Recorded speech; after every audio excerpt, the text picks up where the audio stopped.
ခိုင်နေဝေရပါဝင်တနိုင်ငံလုံးကိုကျင်းထဲသွားတဲ့တာမီပြည်မြအားလုံးပဲမင်္ဂလာပါရှင်။ဘေကရရပိုင်းတုန်းကပထွေးဖြစ်သူရဲ့မတရားကျင့်ချံခြင်းကနေထွက်ပြေးလာခဲ့တဲ့အမျိုးသမီးနဲ့အသက်9နှစ်အရွယ်ဒမရဲ့သားလေးကိုပြည်သက်တို့မမေ့ချောင်းပါပါ။တာပြည့်သူကပထွေးဖြစ်သူရဲ့ညစဉ်ညတိုင်းမတရားကျင့်ကြံတဲ့တန်ကိုခံခဲ့ရသလိုဒမအလုပ်သွားနေတဲ့အချိန်ရက်ွက်တွေကအခြားလူတွေကပါဒမရဲ့သားလေးကိုဖျက်ဆီးကြရဲဆိုပြီးကြောင်းလန့်တကြငိုယိုပြီးအခွင့်အရေးတောင်းလာခဲ့တာပါ။ပထွေနဲ့ရုံမာသူတွေလက်ထဲကနေလုံခြုံတဲ့နေရာကိုပို့ပေးဖို့ပြောလာတာကြောင့်ခိုင်နေဝေကေဟာကိုပဲပို့ပေးလိုက်ကြတာပါတော့တယ်။ခိုင်နေဝေဟာလည်းကေဟာတကူလုံးကိုဦးစီးနေပြီးလူပေါင်းစုံနဲ့ပြောဆိုဆက်ဆက်လာဖို့တဲ့အတူဖြစ်ပြီးဒီဖြစ်ရကြီးကိုလည်းအလွယ်တကူမယုံလိုက်ပဲစောစမ်းစစ်ဆေးမှုတွေလုပ်ပါတော့တယ်။ပထွေဖြစ်သူနဲ့အုပ်စုပဲမတရားကျင့်ကြံခြင်းကိုခံလိုက်ရရဲဆိုတဲ့အသားလေးကိုလည်းလိုအပ်တဲ့စစ်ဆေးမှုတွေလုပ်လိုက်တဲ့အချိန်မှာဘာယောဂလက္ခဏာမှာမတွေ့ရသလိုမတရားကျင့်ကြံခံထားတဲ့အရေးအယောင်လည်းမတွေ့ကြရပါဘူး။ဒါကြောင့်အသေးချောင်းအောင်နောက်ကျောင်းစိုးစမ်းကြည့်လိုက်တဲ့အချိန်မှာ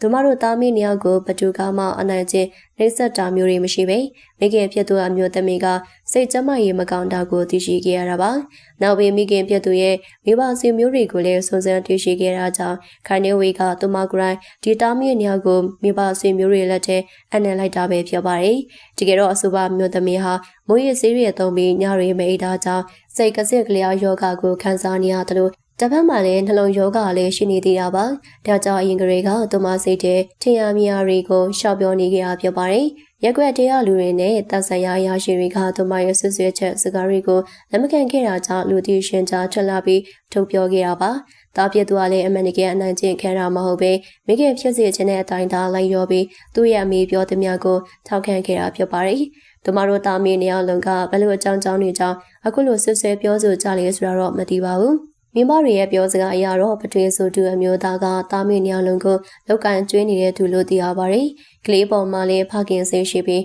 လောက်ကန်ကျွေးနေရပါ။ဒါပထွေဖြစ်သူကိုမဟုတ်ကဆွဆွဲပြီးလူတီရှင်ချဆက်ခွဲခဲ့တာပဲဖြစ်ပါတယ်။လူတွေကလည်းမျက်နာသူတွေရဲ့စကားတွေကိုယုံကြည်ခဲ့ကြပြီးပထွေဆိုသူအမျိုးသားကိုလူမဆန်တဲ့သူဖြင့်ဆဲဆူခဲ့ကြတာပါ။တာမီးနေအောင်လုံးကိုလည်းတနာကရုဏာတက်ပြီးကုညီမဲ့သူအမြန်ဆုံးတွေ့ဖို့စုတောင်းပြီးခဲ့ကြပဲဖြစ်ပါတယ်။တာမီးနှစ်ယောက်ကတော့ရက်ွက်တွေကလူတွေကိုစစ်ဆေးချက်တွေနဲ့ကျင်းချရတာအားမရလို့တနိုင်ငံလုံးကိုပါဇလန်တွေဆင်ပြီးကျင်းချခဲ့ရပဲဖြစ်ပါတယ်။ဒါမဲ့စိတ်ယောဂခံစားနေရတဲ့အမျိုးသမီးတယောက်ဖြစ်တာမလို့အားလုံးကအပြစ်မမြင်ပဲနားလည်ပေးခဲ့ကြပါတယ်။နောက်ပြီးသူမရဲ့ယောဂဝေဒနာကိုလည်းကုသကြည့်ဖို့အကြံပေးနေကြပါကလေးကိုလည်းမိခင်နဲ့နှစ်ယောက်တည်းအတူမထားပဲတခြားဆွေမျိုးတွေနဲ့ထားပြီးနားလေအောင်တေချာပြောဆိုဆုံးမထားတင်တယ်လို့ပြောကြတာပါ